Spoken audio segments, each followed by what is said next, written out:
Good evening, friends and family, and thank you for coming to another night with Repair, Restore, and Grow Black Communities Behind Black Business. And as you know, we are a nonprofit organization, and we're working very hard here in Chicago to maintain our communities by supporting our Black businesses. And tonight we have another special guest. I really can't call her a guest because Doris is a part of our organization. She's actually one of our board members.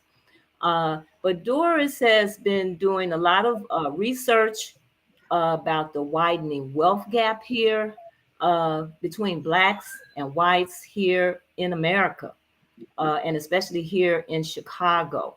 And Doris also has a long history of fighting as a community activist.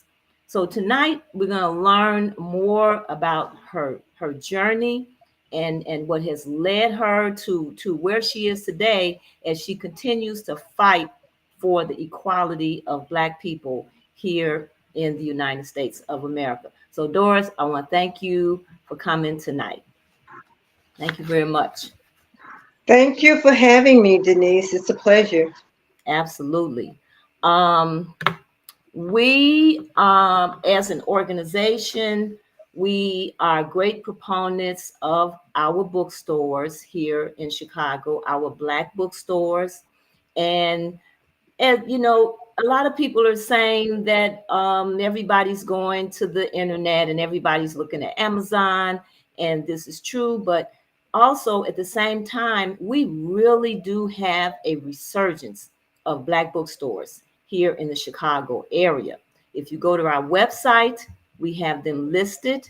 Uh, I think shortly I'll be able to announce even a new Black bookstore that is opening up here within the next month or so. And so we got a lot of people out here reading. We have a lot of people out here interested in reading. We have a lot of Black authors out here, and we have a lot of historical information that we need to know about. And our Black bookstores are carrying this type of literature. So it's very important in this day and time. We can't afford to make decisions based on lack of knowledge. It's very important that we understand our history. It's very important that we understand the facts in terms of what has been happening within the conversation of systemic racism here in Chicago and in many of our other cities throughout this United States of America. And so we're looking for equality. And if we're going to fight, we have to know what we're fighting for. We have to know how to do and how to get things done. And that can be part of our conversation also here with Doris, as she did move through the civil rights movement. So this is why our Black bookstores are so important. This is why we feature a Black bookstore every month. And this month, Rose Cafe is our bookstore of the month. The proprietor, she is a teacher, and she has an online bookstore that she started in the Roseland area. And our book of the month is The South Side, a portrait of Chicago and segregation, which is systemic to what our mayor just talked about recently on one of our AM stations, WVON. He talked about the systemic racism here in the Chicago area and how he is fighting against that. And this is a narrative on that subject matter written by Natalie Moore. So if you would like to become a winner of that book, all you have to do is subscribe to rrgbc.org, go to our website and give us your information, and we will be pulling our name. And next week, we will know who our winner for that book is. Also, we ask that you support the Southside Community Federal Credit Union, which is located at 55th and Wentworth in the shopping mall there. They have been there, as I tell you, every week for over 20 years, working with the community, providing financial literacy, providing different types of loans, and working to do all the things that are necessary to help uplift our community financially. So in order for them to continue to do what they're doing, they need you to open up an account. So please look at the Southside Community Federal Credit Union and open up an account there and give them your support. Going back to our bookstores, don't forget to go to Save Black Bookstores in Chicago at change.org and sign our petition as we work to get contracts for our Black bookstores here in the Chicago area. So, Doris, the big conversation on the table today is the immigration issue here in this country. And a lot of people have some different opinions about that, just like people have different opinions about our political arena and political issues that we have going on. We're an educational organization, but we know that having information about what is going on is going to be very pertinent to us sustaining our communities and helping to support our businesses. It's very important that we support our businesses because that's how we circulate dollars in our community. And so immigration is a big conversation on the table. But before we get into that, as I stated earlier, I want the audience to know who you are, Doris. I met you during an activist event where we were working to try to get Black people to look at how we're spending our money during Christmas and asking people to do otherwise than what they were actually doing with their dollars at Christmas. And but you've been in this fight for many years. And I would like for you to just give a little historical run on who you are and how you got involved in fighting, because we have many activists out here, but then we have many people who just haven't had anything to do with this issue at all. And it definitely takes a lot of work, as you say. A lot of people talk, but then there's the work that has to be done. And you have actually been out here doing the work. And so I'd like for you to talk about yourself and let people know who Doris Lewis is. Well, on a personal level, I'm a mother of one daughter and two grandchildren. I'm a retired teacher and counselor from the Chicago public school system. That's the personal side of me. I don't talk about the personal side of me that much, but that's the personal side that I will share tonight. But my activism goes back to when I was 14 years old.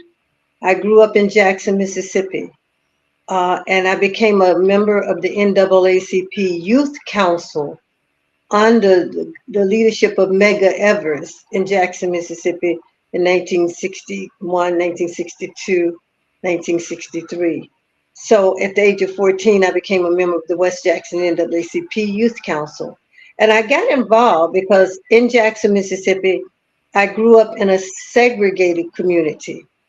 And it's interesting that you mentioned that the mayor was talking about segregation.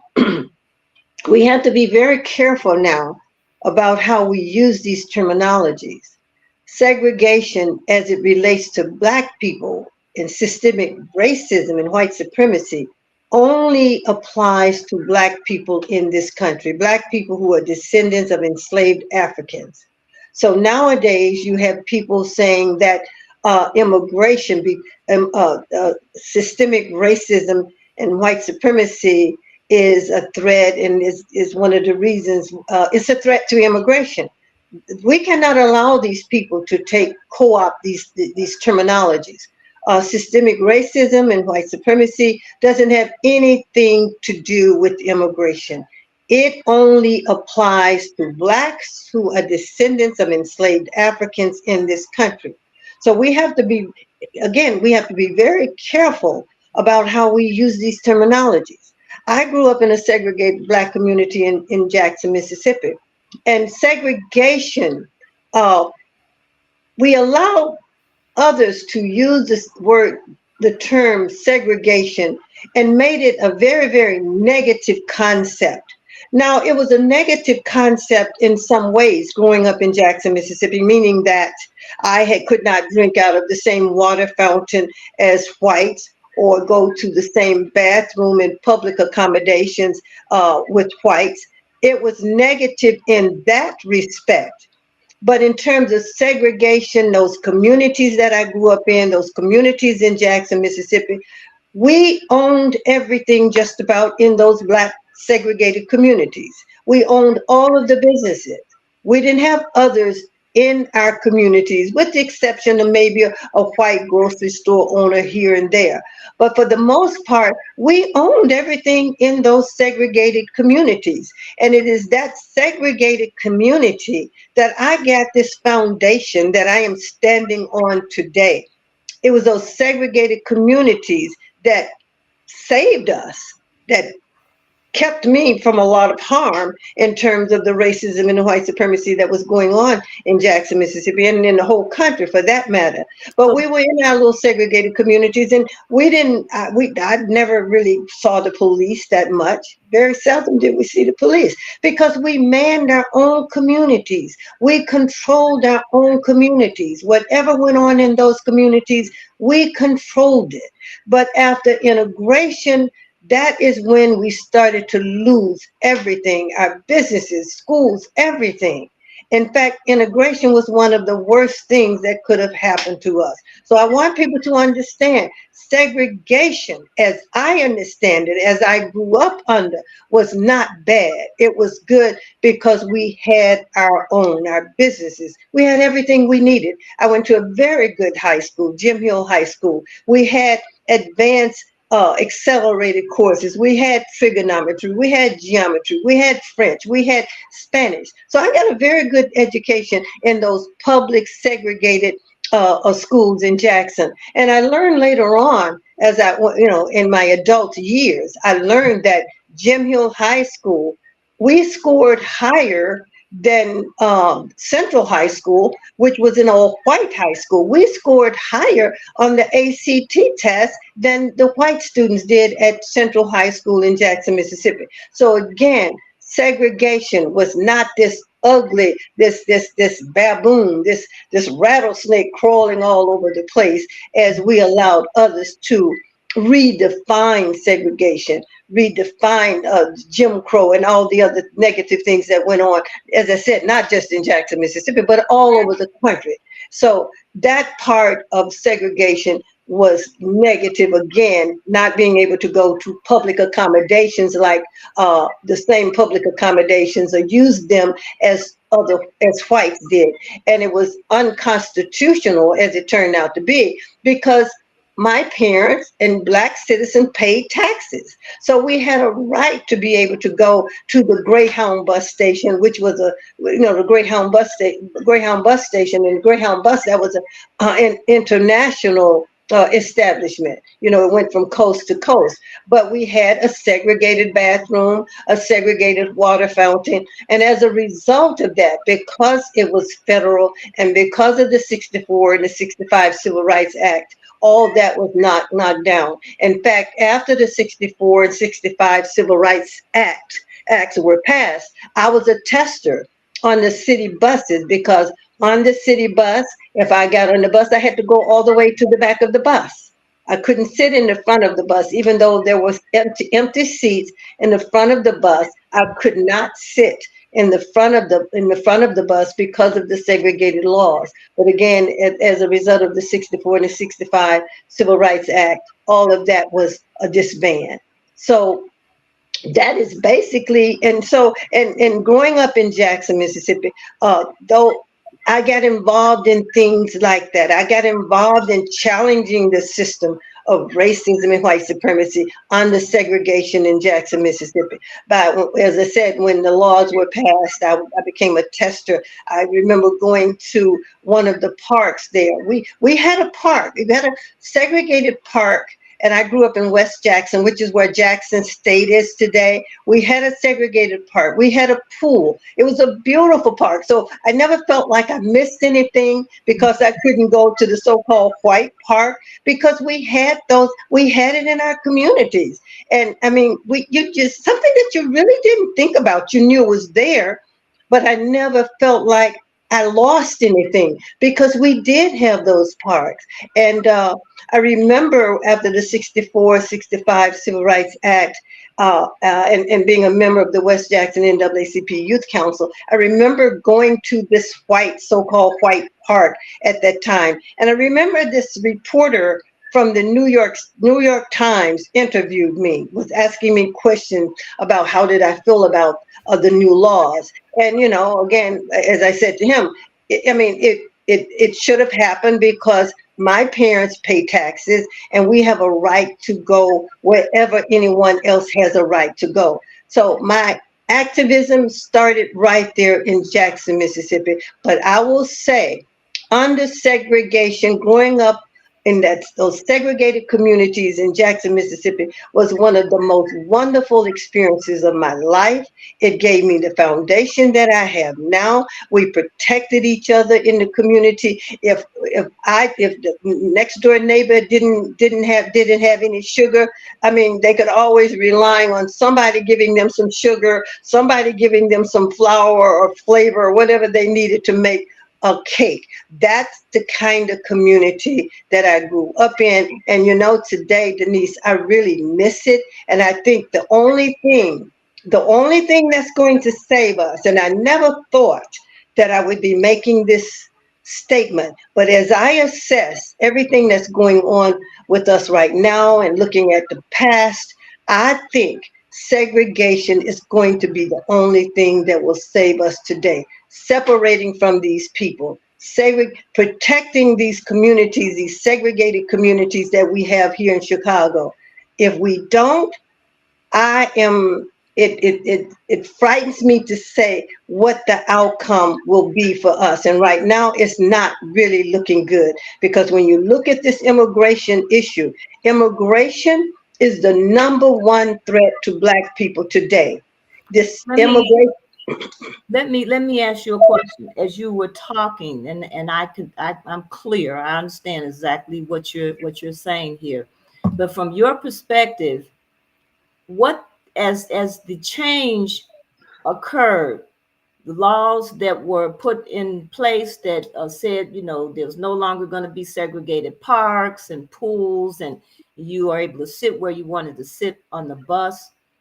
What are some of the things that you saw actually starting to change? Was it more of a positive thing? It was more of a we have arrived, or what kind of changes did you see? Well, we started to leave our own communities. We started to leave our businesses. We stopped doing business with Black men and women in the community, because on Capitol Street was the main street in Jackson, Mississippi. You could go to Capitol Street, but before those two civil rights acts were passed, I could go to Capitol Street, I could go to Woolworth, but I could not eat at the lunch counter at Woolworth. I could shop there. I could go to McRae's, which was a department store similar to Macy's here, or Marshall Fields of the past. I could go there, but I could not try on any clothes there. And before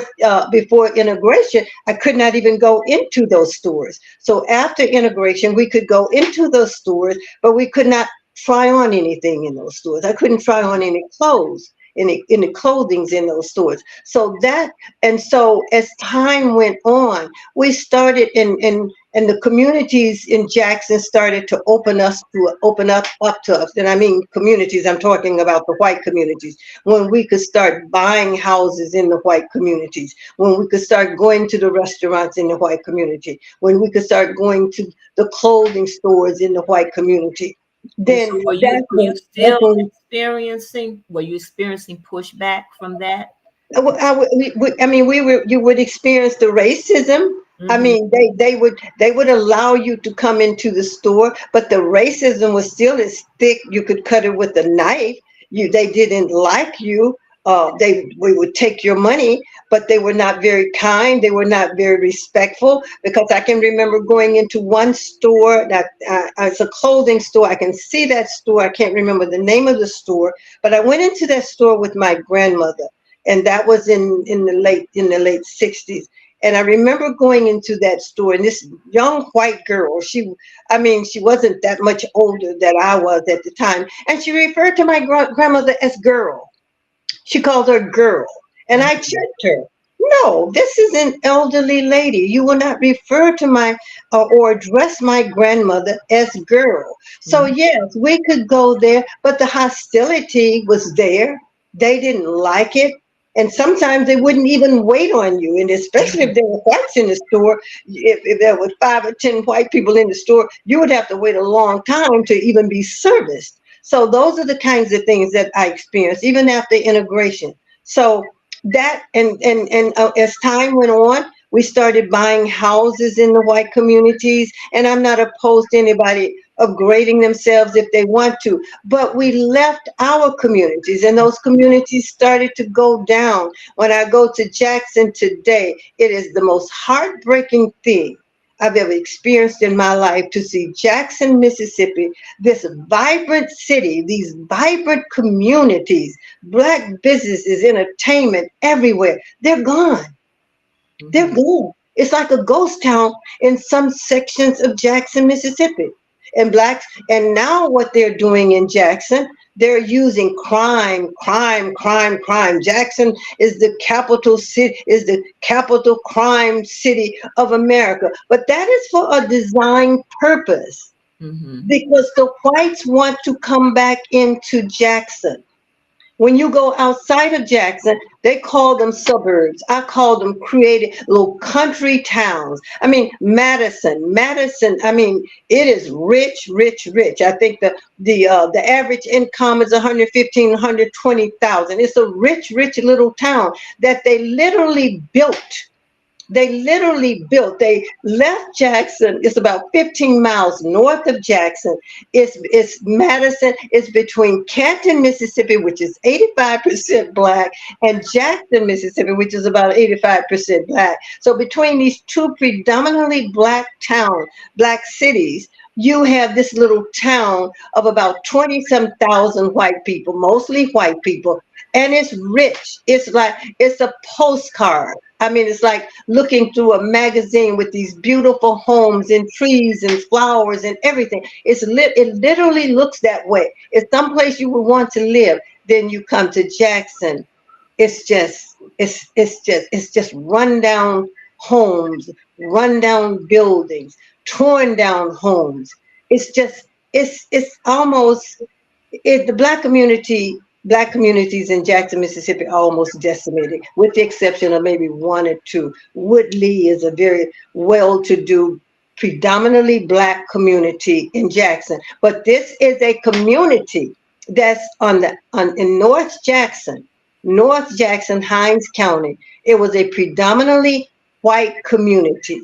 And when it was a very upscale, wealthy, very professional, really rich white people. When black people started moving into that community, white people started to move out, as they generally do. Mhm. Now it is 99.9%, 10% black, but it's an upscale community, and there are about two predominantly black communities in Jackson, Mississippi, that are very well maintained, manicured lawns, professional people. In Woodley, which is where I had a home, I mean, you could find any caliber black person you wanted to meet, business people, teachers, lawyers, doctors, they're there. But they are an exception now. And again, uh, back going back to what integration really did to us. It destroyed our communities as I know Jackson used to be. It literally destroyed it. Well, when we talk about, think about what you just said about what happened in Mississippi, and then we come to Chicago, which is where many people from the South migrated here to Chicago from Mississippi, from Tennessee, and many of the other southern states. And you look at the communities here where Black people live, and you look at the crime that and the lack of resources that have been brought into the Black community, and the resources that have not been brought into the Black community. And you look at how the communities go down, and then you start to see white people moving in, even in the midst of all of this crime. But Black people are fleeing, and Black people are fleeing from the crime. And now here in Chicago, where a lot of Black people lived on the west side and the near north side of Chicago, it's inundated with young whites. They have many businesses. I mean, it's just flourishing. There's just not enough room for all of the businesses that they're developing there. And then all the Black people are moving out, and many of them are going out into the southern suburbs of Chicago. Well, that's why I say I still have a connection to Jackson. I have very close friends there, and my family still owns property there in Jackson and in the Delta part of Mississippi. And what I say to Black people in Jackson when I go back home, I say to them, stop leaving Jackson. They want you to leave Jackson so that they can come back and take the land and come back in and take it for a little of nothing. This crime is by design. Now, Jackson is in the condition that it's in, not because of the Black citizens of Jackson or the Black leadership of Jackson, but because the governor of the state of Mississippi has stole hundreds, literally hundreds of millions of dollars, almost up into the billion of dollars away from the city. It has not given money that has come from the federal government to the city of Jackson. In fact, what they have done, they have taken that money, and that's how they built up these little towns. These little towns were not built from white people going into their pockets and using their own personal money. If money comes from the city, money comes from the state, money comes from the federal government.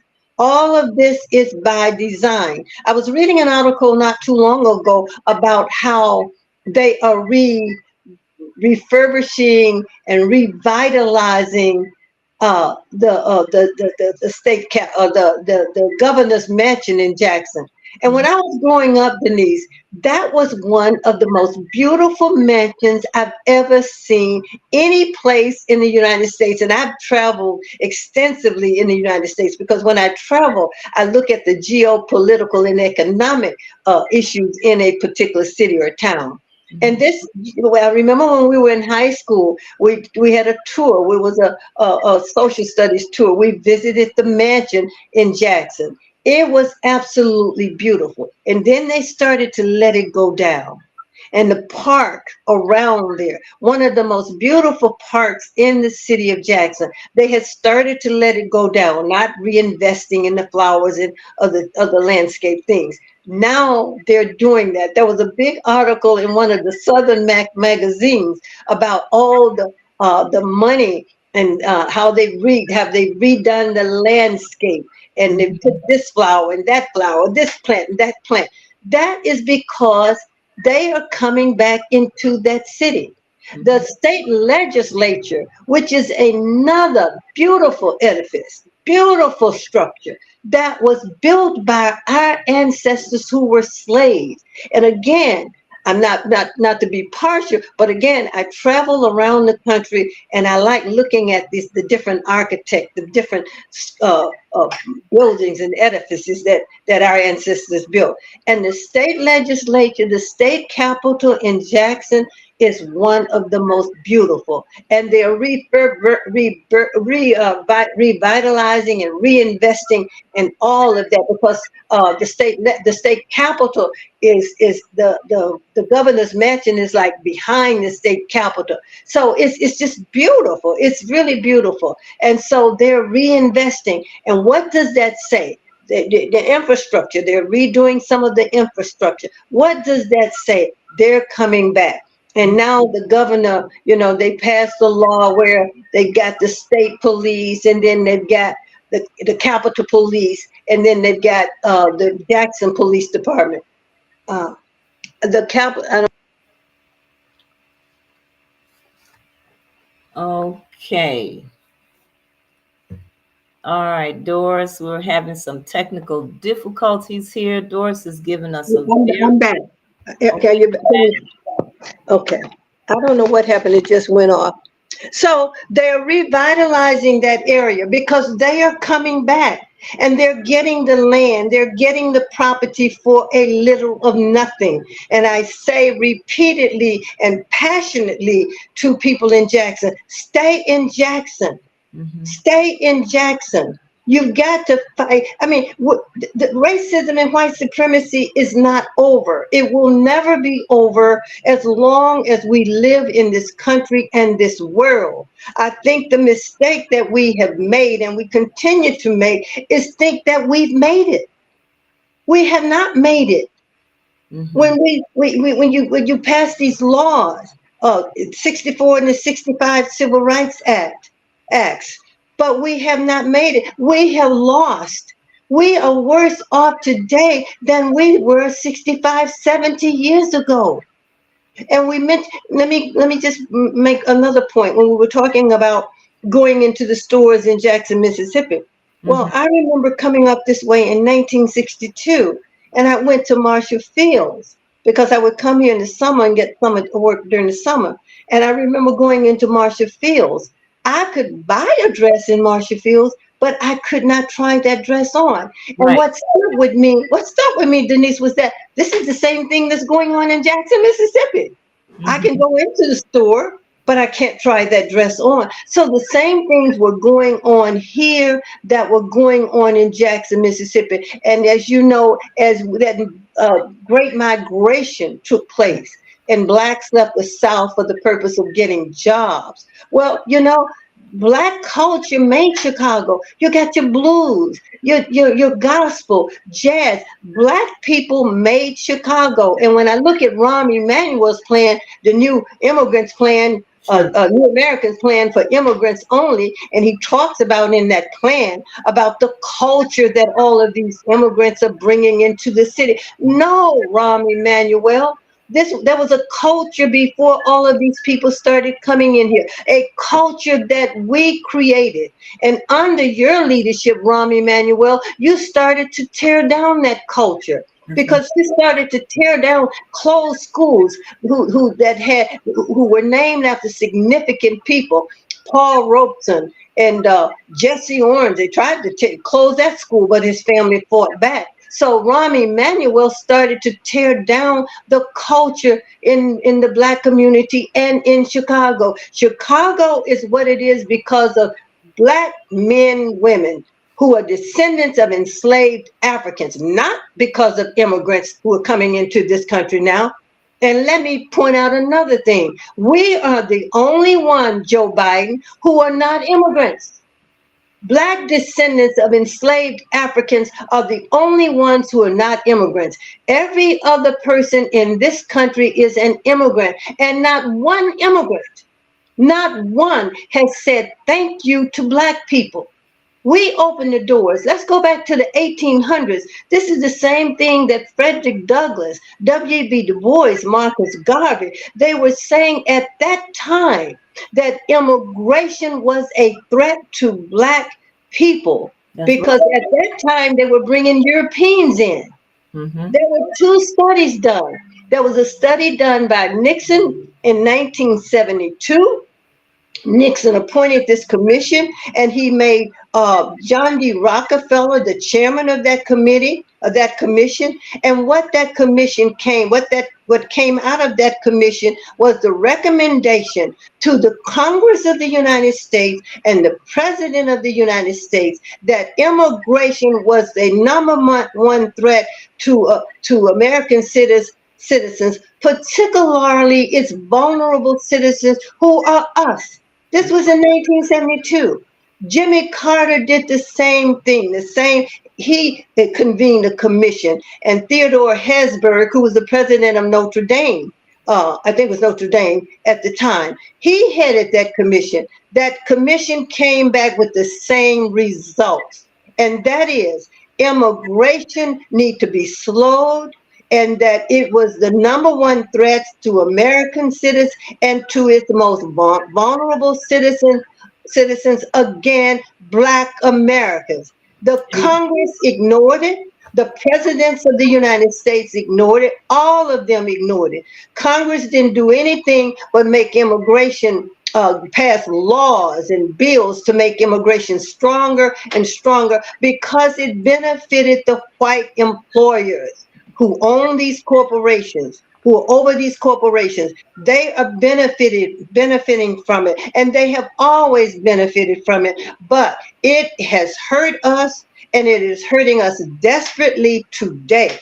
Well, the other way it has hurt us is that so many people have come into our communities and set up businesses where we had businesses here in Chicago and ran many of our people out of business, and all of the dollars that they made, they took those dollars out.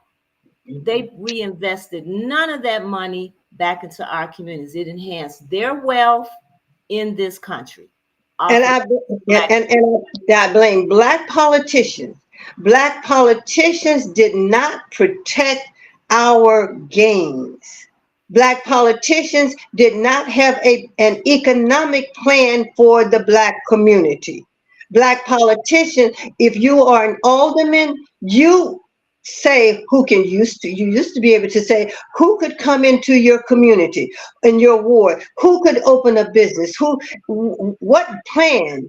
I don't see a plan in Chicago that Black politicians had for the Black community. The Arabs are in our community. The Asians are in our community. The Hispanics everybody is in our communities now making money off us. We're literally taking care of everybody else to our demise. And one other point here, as you know, we talk about the number of Black politicians that we have at the aldermanic level, at the state level, at the congressional level. We have all of these Black politicians, and if they can't make the difference, if they can't protect us with the numbers, what is the point of having so many Black politicians? It's really not doing us any good.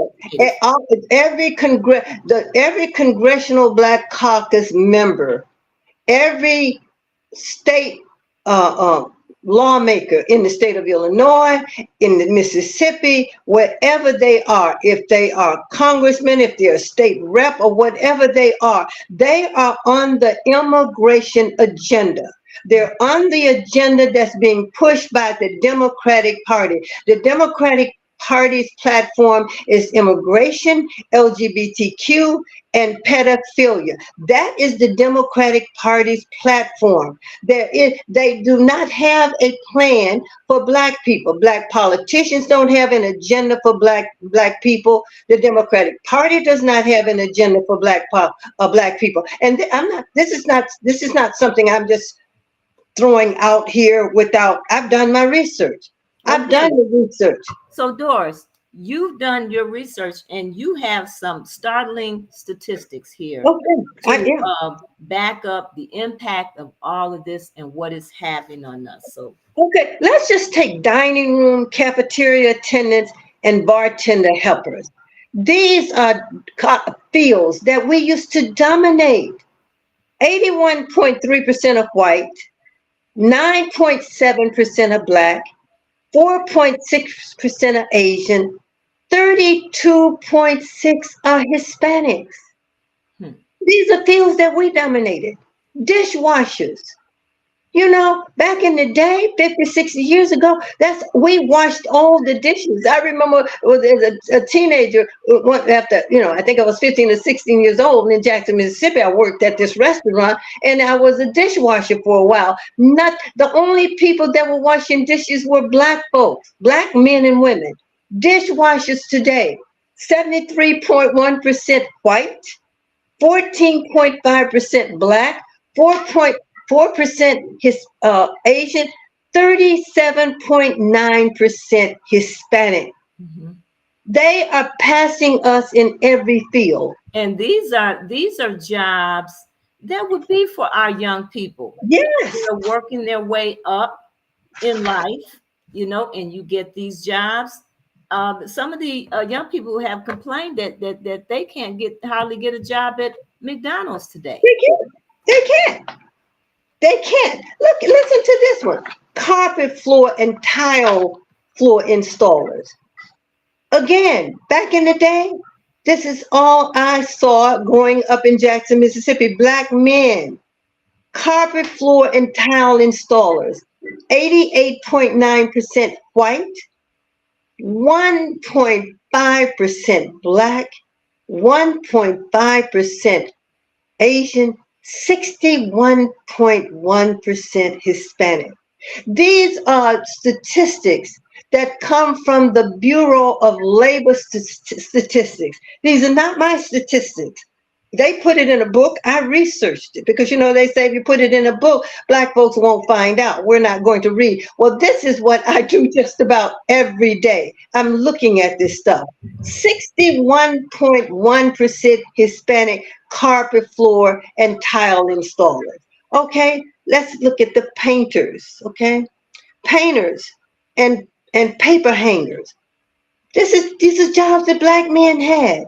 90.2% white. Listen to this number, Denise. 5.5% black, 0.4% Asian, 45.6% Hispanic. Roofers. Roofers in Jackson, Mississippi today, in Jackson, even recently, the roofers were all black. Hispanics are in Jackson, Mississippi. They're on the roofs of black people's homes now.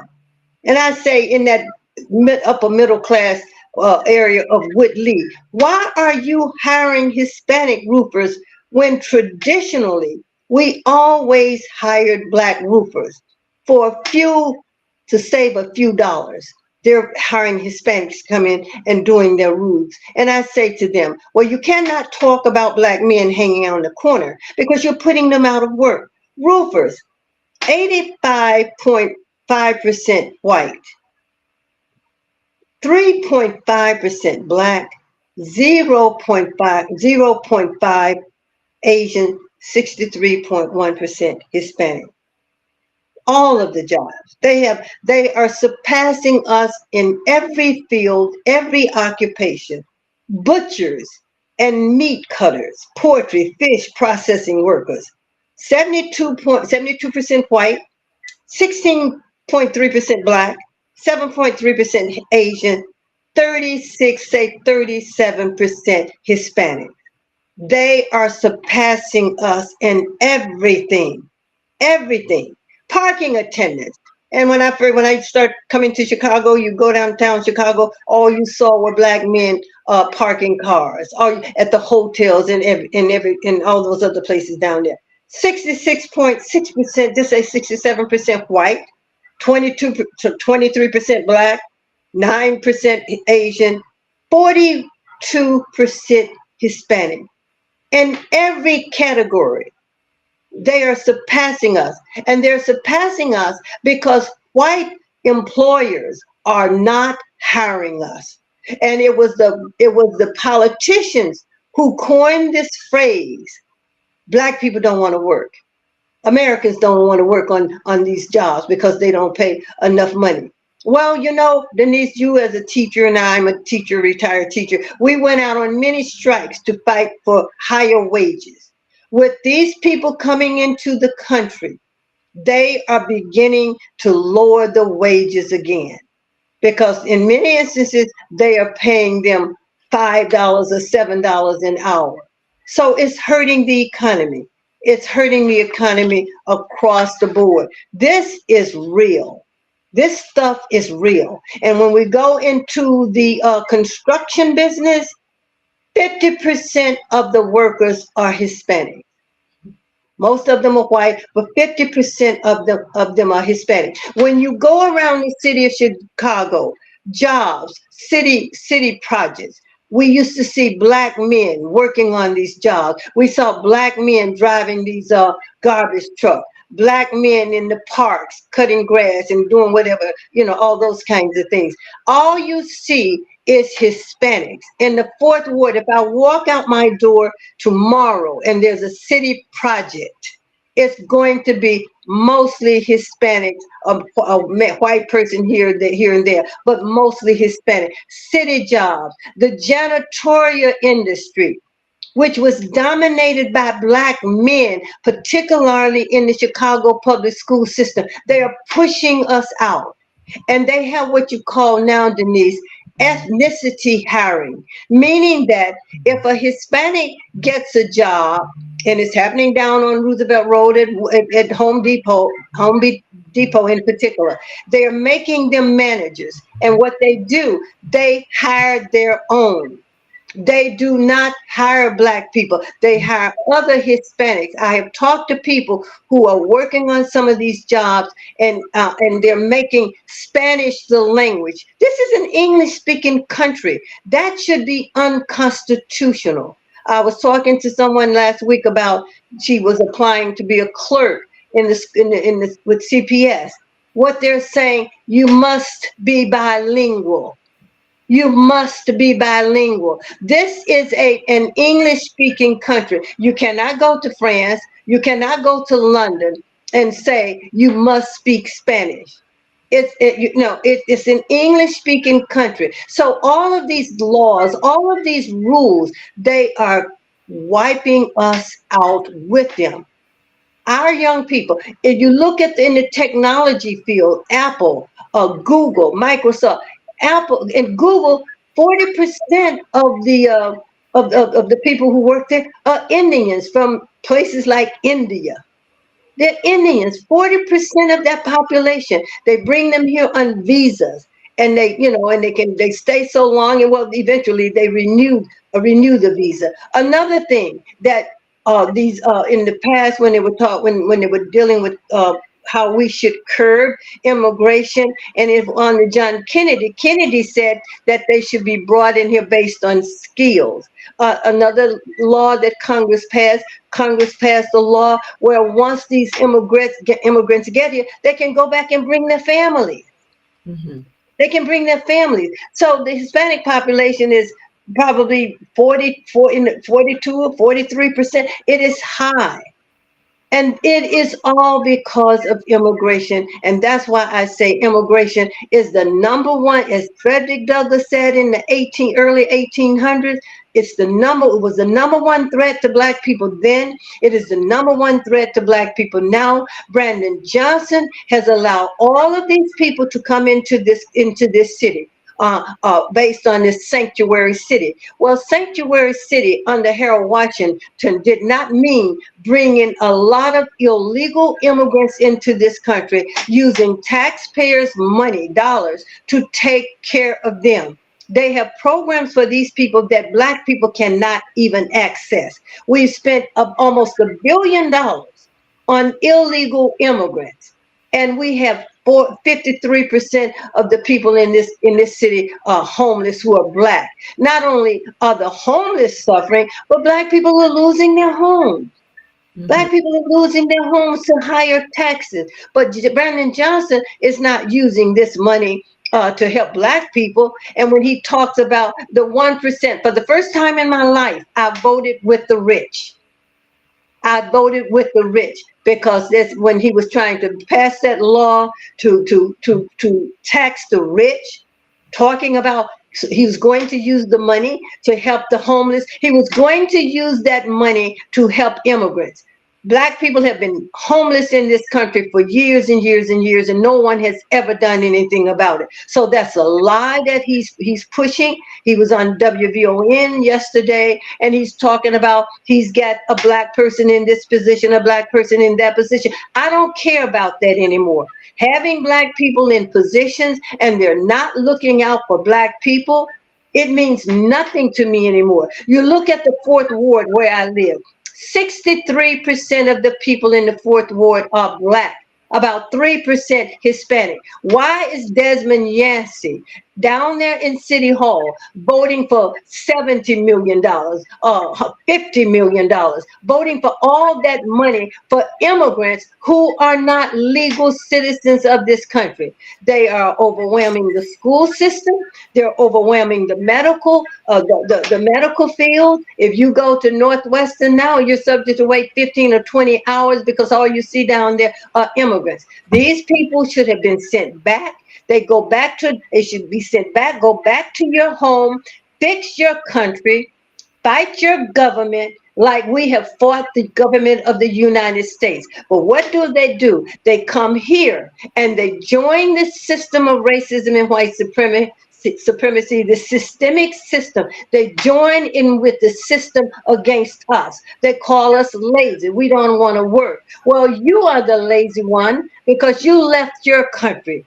Why didn't you build your country? Because we built America. And if we never lift never another nail or another hammer, so be it, because it's the foundation is here. You are here because we built this country and we made it possible for you to come here. We made this country rich. We built Wall Street. We have built every institution in America for everybody to come here and enjoy, and black people are being pushed to the bottom. That has to stop. We got to get on these black politicians. Do not vote for these people. We need to vote these people out because black politicians are not doing anything for black people anymore. They're on the Democratic Party platform, immigration, LGBTQ, and pedophilia. That is the platform of the Democratic Party, and that is why I'm going red. So, Doris, what other things should black people be doing? I know here in this organization, we support black businesses. We know that if we support our black businesses, this is a way of beginning to work collectively. This is a way of helping to circulate the dollars in our communities. So what are some other things that our people should be doing? We should be doing business with black people because black companies hire thousands of black people. Thousands of black people. We should be doing business with our own people. Go to black cleaners. Get away from the Asian cleaners. Go to black, wherever you can shop black, buy black, do it. Your attorney should be black. Your cleaner should be black. Your banker should be black. Your doctor should be black. Your dentist should be black. Wherever you can do business with black people, do business with black people. But also when you're doing business with black people, make sure these black people are hiring black people, because that's another trend that's going on. My dentist, I'm very upset with him because most of the people in his office are not black. They're Hispanic or they're some from the Middle East someplace, and I've spoken to him about that. I don't like that. I have made a decision. I am not going to shop any place that does not hire black people. You go over on 53rd Street in all of those restaurants, every waiter over there, the dishwasher, the cook, everybody is an immigrant, Hispanic. Do not tell me that you cannot hire black people who don't want to work. We've got to stop pushing this narrative. We got to stop pushing narratives that white people put out there. Black people don't want to work. I worked for 37 years. You worked a long time. You're still working. Black people are working when they can find work. So we must do business with black people. And as an educator, you've seen what happened in our public schools. and how our public schools have been under-resourced, and many of the programs, especially the vocational programs, have been, not resourced or actually diminished.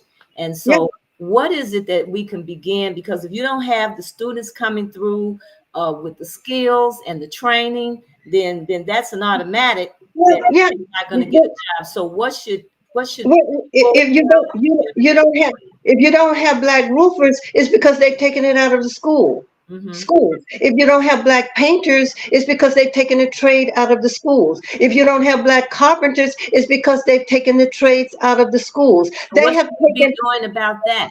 We should be pushing the Chicago public school system. We should be pushing our politicians. We should be pushing our mayor. We should be demanding that these programs put back into these schools. How can somebody become a carpenter if you can't be trained? They're not training our people. That's why you don't see our people in these schools, in these trades, because they've taken them out. We should be demanding that there is no construction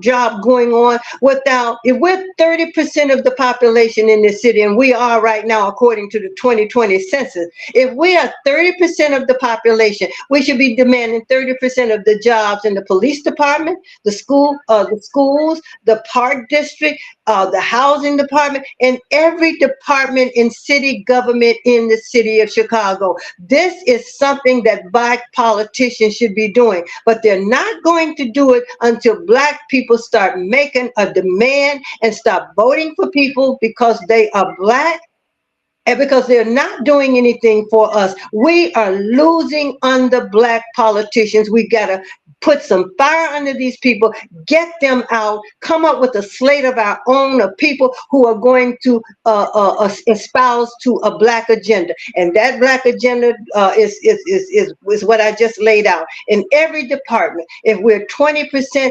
30%, we want 30% of the jobs. The Chicago public school system used to be 45% black. It's about 19% black now. So you have counselors, social workers, physical therapists, speech therapists, occupational therapists. Most of these people are white. We should be demanding that our children have blacks in these professions because you're going to be treated differently. You're going to be treated differently by your own, more so than you will be by these other people. And not only that, if you have jobs, if these people are in these jobs, then they can buy homes. They can keep a community stable. When they close the schools, that decimated some of the communities because if you don't have a school for your children to go to, you're going to do whatever is necessary to find that school. And that means moving outside of Chicago, and that's what happened. A lot of people had to leave because under Rahm Emanuel, 100 or more schools were closed, and they did it with 20 black aldermen sitting down there in city council. And if we look historically, even if you leave Chicago and you go to other communities, you're typically going to go to a white community. This is where many of the black people move. And you go to those communities, now you begin to have white flight. Then what ultimately happens to those communities? It repeats itself. Be under resources. It's just a cycle. Well, black Chicago was 45. Chicago was 45% black at one time. We had a power base here. We left our power base. And we moved to Hazelcrest, Flossmoor, and you don't have a power base out there. We left our power base and everybody else is moving into our power base. The white folks are moving back from the suburbs. That's how you have the South Loop and all these other little areas that white folks have moved into. Now they're trying to come into Bronzeville because we left a vacuum there. We left a vacuum there. You gave up your power. Stop moving to where white people are because the minute we start moving in, they are gone. I call it the 8% syndrome. Once it becomes 8%, white people are gone. What do you have? What do you have? You have no power. So you've given up your power leaving Chicago. Like I'm saying to people in Jackson, Mississippi, do not give up your power. Stay there. Fight the system. Like we've always had to fight the system. As long as we're black in this world, we're going to be fighting racism and white supremacy. You might as well get used to it. Teach your children, tell your children about it. It is real because we have our young people in these corporations and they're catching hell from everybody. So you've got to teach the children about racism and white supremacy, what it is and how it works. It's not going anywhere.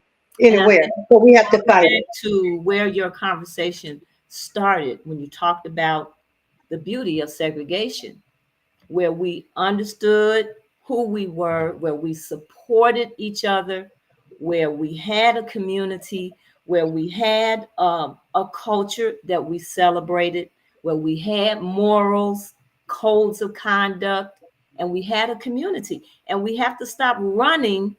It's nothing wrong with experiencing other cultures and going to different places, but we have to begin to appreciate, protect, and respect who we are.